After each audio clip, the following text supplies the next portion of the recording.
original funk artist then? James Brown?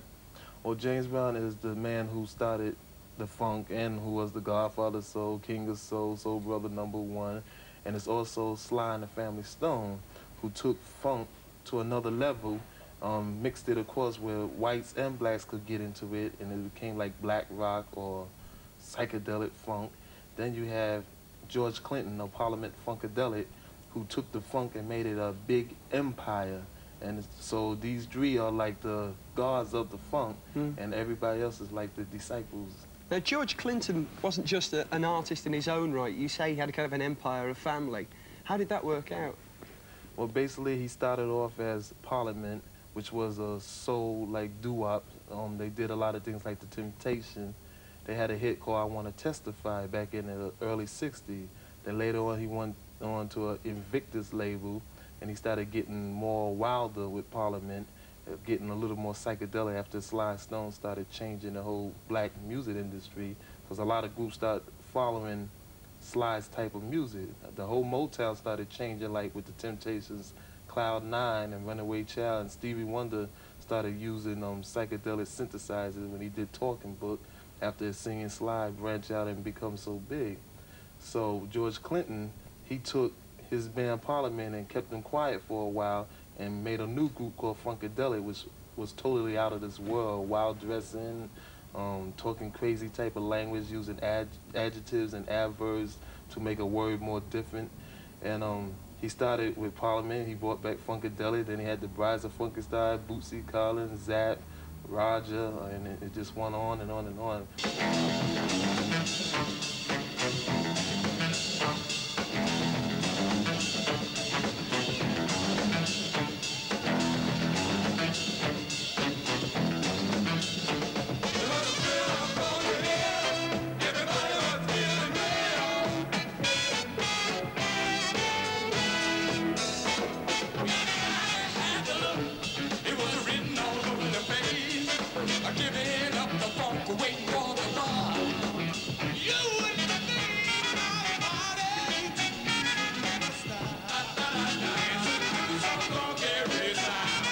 Where does the language of funk come from? You talk about adjectives and adverbs and stuff. Where does it come from? Well, basically, James Brown took funk because originally, when you talk of funk before James Brown, you talk of stink funk, odor funk. Funk that when you die, what your body turns back into, that was funk. But then James Brown took this heavy bass and took like words like, and add a grunt to his words like, get funky, ow, and all that. And it's like in between what you're singing about, you throw these words in, or you have a heavy, deep bass or percussion or a break that just made the record get all like, it just was wild. You just felt the rhythm, and it's like a heartbeat. Funk is a heartbeat. Ow.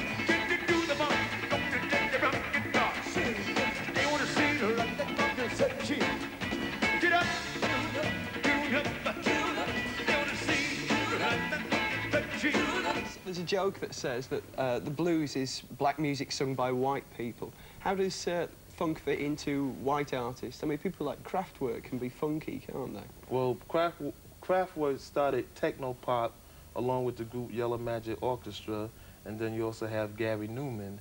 And it was this type of music that I heard that I brought out the birth of electro funk, which they called techno pop. It was like industrial type of music. You could hear like cans and machines and synthesizers and beatbox. You really didn't need a human to play it.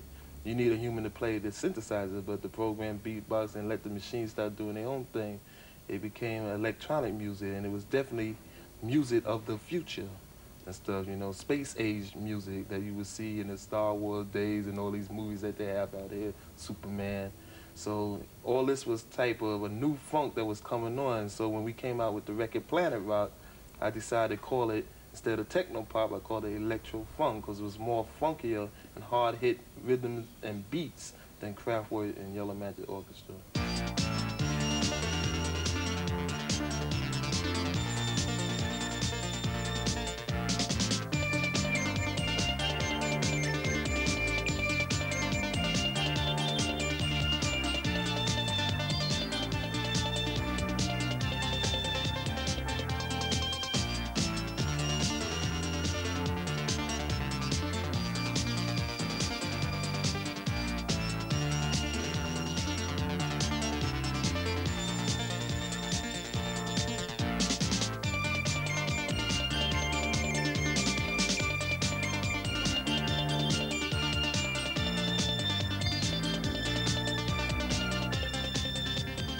Apart from yourself, who's making the best funk records these days?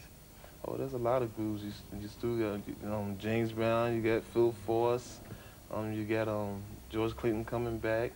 You got all the hip-hop artists out here, LL, Run D, Public Enemy #1. You got the British rap groups out here, Cookie Crew, London Posse, which is mixing reggae and hip-hop funk together. There's a lot of groups out here making the funk. How did you end up working with UB40 on your family record that's out at the moment? Well, with UB40, years ago I met them in New York City doing a concert at the Beacon Theater.